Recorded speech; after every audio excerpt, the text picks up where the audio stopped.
Hey guys, Tyler here, and I know what you're thinking, huh, great, another pickup video for me not to watch. But no, I've been doing some thinking lately, and I realized that I've been an expert on RDVD it for quite a while now, but I've not really contributed that much, just a Rico a month, answering some questions here and there.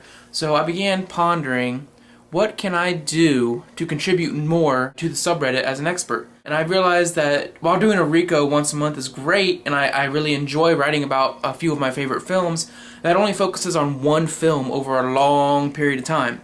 But I watch anywhere from 3 to 6 or 7 films a week, and most of those I don't even get a chance to talk about on the sub.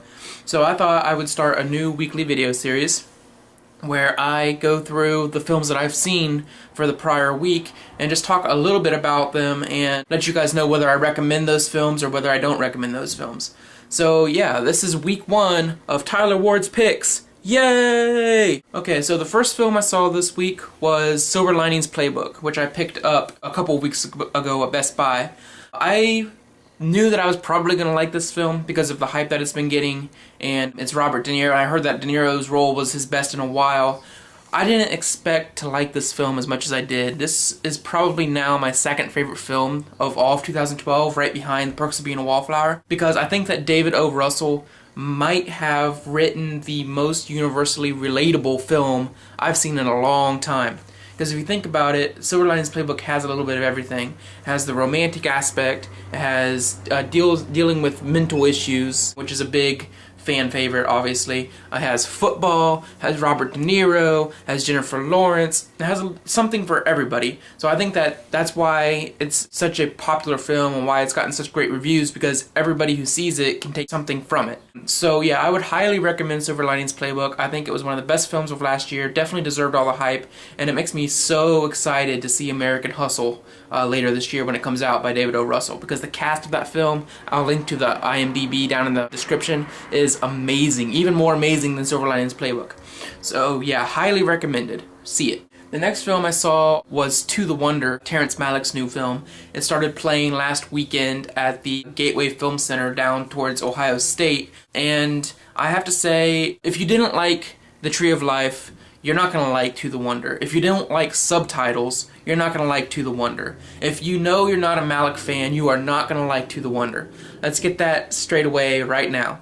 But if you are a Terrence Malick fan, you will enjoy To the Wonder. I consider The Thin Red Line and Tree of Life to be two parts of the same story. Like The Tree of Life is a spiritual sequel to The Thin Red Line. I think that To the Wonder could be a third installment of that trilogy. It deals with a lot of the same issues that Thin Red Line and The Tree of Life dealt with in a totally different setting, whereas the Thin Red Line was World War II, and then The Tree of Life was immediately post-war, and To the Wonder takes place in modern day America / France.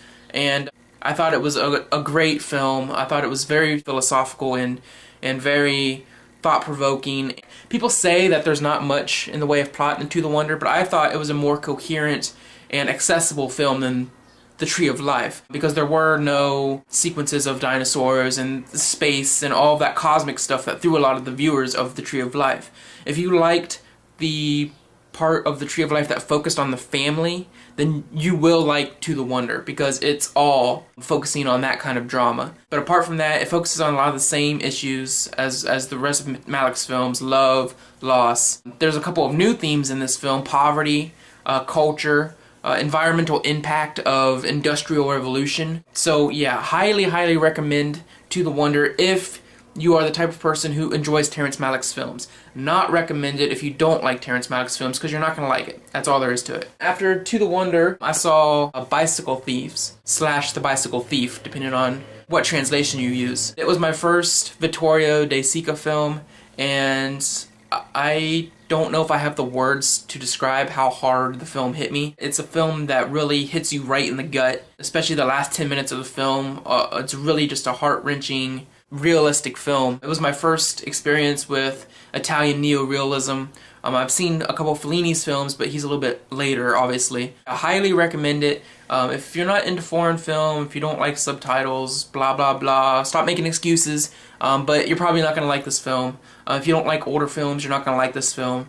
But if you are interested in the history of cinema and watching some of the more important films in the history of cinema that aren't necessarily American films, Bicycle Thief is a must-watch. You must watch this film. And then the next film that I saw was Seven Chances, which is a Buster Keaton film. It was released in 1925. It's a silent film.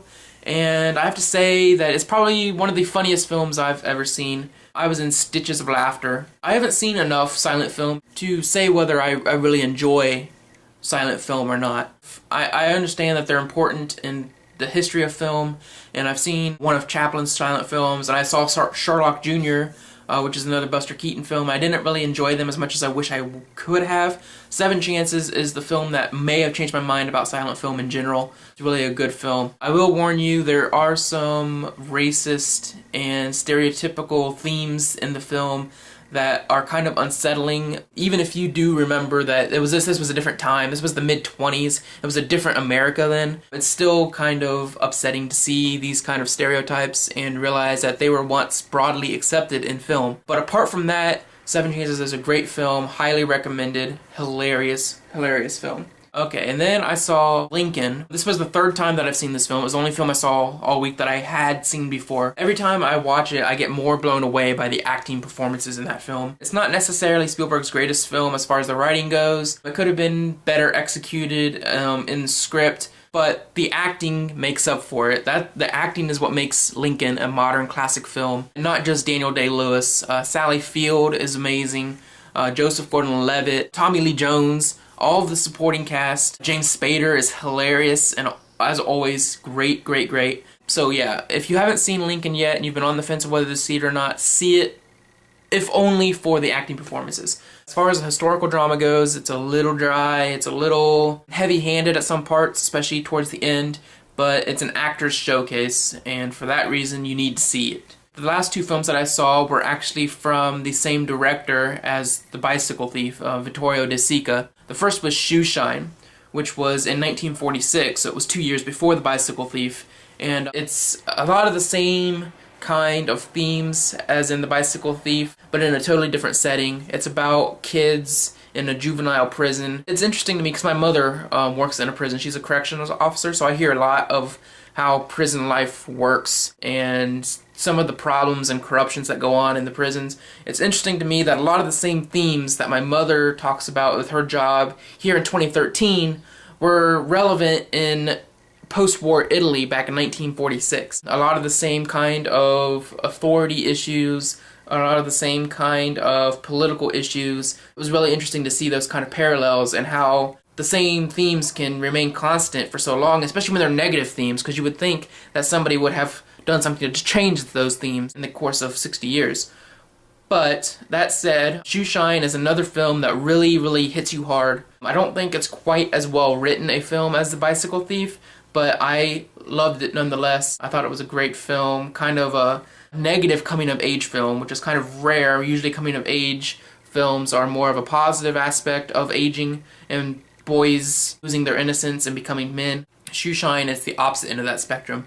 So it's a very sad film, but it's a very great film. Again, it's Italian and you have to watch it with subtitles. It is on Netflix, so if you ever are inclined to do so, give that one a watch as well. And then the last film that I saw this week was Umberto D, which, like I said, is also Vittorio De Sica. This was in 1952, so it was 4 years after The Bicycle Thief, which would be 6 years after Shoeshine. Umberto D was a different kind of film, first of all because the ending is more of a hopeful feeling than the previous two that I had seen. It's not all despair and sadness at the end, which was a pleasant surprise, but at the same time it was still a heartbreaking film. It's a very sad film about what happens when people become old and the younger generation decides to stop caring about the older generation. I didn't like it quite as much as Shoeshine or The Bicycle Thief just because I don't think I could relate to the material that well, but that being said, it's still a very good film. Ingmar Bergman said that it was his favorite film, and De Sica himself has said that it was his favorite film that he made. Very important films that I watched this week, a few really classic films, non-American films, which I'm always trying to get more of my foreign cinema knowledge built up.